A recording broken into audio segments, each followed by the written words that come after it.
हम सभी को ये तो पता है कि स्ट्रेस और एंगर हमारे लिए नुकसानदायक है, पर कितना और वो कितना आपके ब्रेन को डैमेज करता है ये भी आपको इस वीडियो में पता चलेगा। और आपको इस वीडियो में ऐसे ब्रेन हैक्स के बारे में पता चलेगा जिसे सुनकर आप बिल्कुल शॉक रह जाओगे। Number 1, our brain works better while doing creative work when it is tired. हमारा दिमाग थकावट में क्रिएटिव यानी रचनात्मक काम ज़्यादा अच्छे से करता है, और यह एक साइंटिफिक एक्सपेरिमेंट के बाद ही बताई गई इन्फॉर्मेशन है। दो रिसर्चर्स मैरिकी और रोज जैक्स ने कुछ लोगों पर एक्सपेरिमेंट किए। उन्होंने लोगों से एनालिटिकल और इनसाइड प्रॉब्लम्स को सॉल्व करने के लिए कहा। एनालिटिकल यानी वो प्रॉब्लम्स जिन्हें सॉल्व करने में दिमाग थोड़ा सा कम लगता है, जैसे कि मैथमेटिक्स के कुछ प्रॉब्लम्स, और इनसाइड प्रॉब्लम्स यानी आईक्यू और एप्टीट्यूड के प्रॉब्लम्स। और उन्होंने उन सेम लोगों से इसी तरह के क्वेश्चंस 2 बार करवाए, और उन्होंने उन सेम लोगों से ऐसे ही क्वेश्चंस 2 अलग अलग वक्त करवाए। एक तब जब वो पूरी तरह अवेयर यानी जागरूक थे, और एक तब जब वो बहुत बुरी तरह थक चुके थे। तो एक एनालिटिक प्रॉब्लम की तरफ ध्यान देते हैं। ये क्वेश्चन है कि बॉब के फादर उससे 3 टाइम्स बड़े हैं। वो दोनों अक्टूबर में पैदा हुए थे।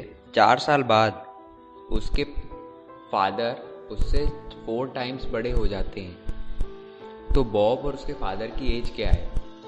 ऐसे क्वेश्चंस एक मैथमेटिकल अप्रोच लगाकर सॉल्व किए जा सकते हैं। पर अब देखते हैं एक इनसाइड प्रॉब्लम यानी आईक्यू प्रॉब्लम। ये क्वेश्चन है, एक एंटीक चीज़ों के दुकानदार को एक ब्रोंज कॉइन खरीदने का ऑफर मिला। उस सिक्के पर एक तरफ राजा का सिर और दूसरी तरफ 544 BC छपा हुआ था। उस दुकानदार ने थोड़ी देर तक उस सिक्के को देखा और उसको खरीदने की जगह उसने पुलिस को कॉल कर दिया। तो बताइए उसने ऐसा क्यों किया?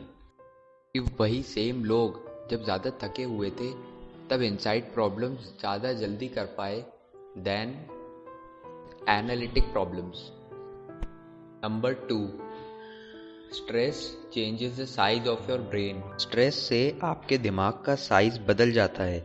एक एक्सपेरिमेंट में ये पता चला है कि जो लोग ज़्यादा स्ट्रेस लेते हैं उनका हाइपोकैम्पस श्रिंक हो जाता है। तो एक एक्सपेरिमेंट किया गया जिसमें रैट्स यानी चूहों को अंडर लार्ज क्रोनिक स्ट्रेस रखा गया, और 3 दिन बाद उनके MRIs में ऐसा पाया गया कि उनके हाइपोकैम्पस में श्रिंकेज है। नंबर 3, हमारा दिमाग बिल्कुल भी मल्टीटास्किंग के लिए नहीं बना है। हमारा दिमाग बिल्कुल भी मल्टीटास्किंग के लिए नहीं बना है। साइंटिस्ट की माने तो मल्टीटास्किंग करते वक्त हमारा एरर रेट 50% तक गिर जाता है, और हमें उसका दुगना वक्त लगता है जब हमें नॉर्मली एक सिंगल काम करते हुए लगता है। पेरिस की एक स्टडी में पाया गया कि हमारा दिमाग जब 2 काम एक साथ करता है, दोनों कामों पर एक एक हेमिस्फीयर काम करने लगता है। जबकि हम सिर्फ एक काम करते हैं तब हमारा दिमाग पूरा लेफ्ट और राइट हेमिस्फीयर मर्ज होकर एक साथ एक ही काम पर ध्यान देते हैं। और एक रिसर्च में ऐसा पाया गया कि जो लोग पहले से ही 2 काम कर रहे थे, उनको जब तीसरा काम और दिया गया तो वह लोग लगातार उन 3 में से एक काम भूलते जा रहे थे, और उनकी गलतियां भी 3 टाइम्स तक बढ़ गईं। Number 4, are vision Trump's all other senses. अगर हम किसी चीज़ को विजुअलाइज यानी विजन का इस्तेमाल करके ध्यान रखें तो वो हमें ज़्यादा टाइम तक ध्यान रहेगी।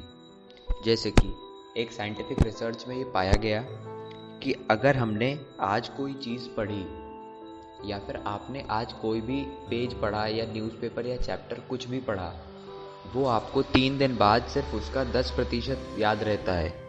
लेकिन अगर आपने उसे विजुअलाइज यानी एक पिक्चर ऐड करके पढ़ा है तो 3 दिन बाद आपको उसका 65% याद रहेगा।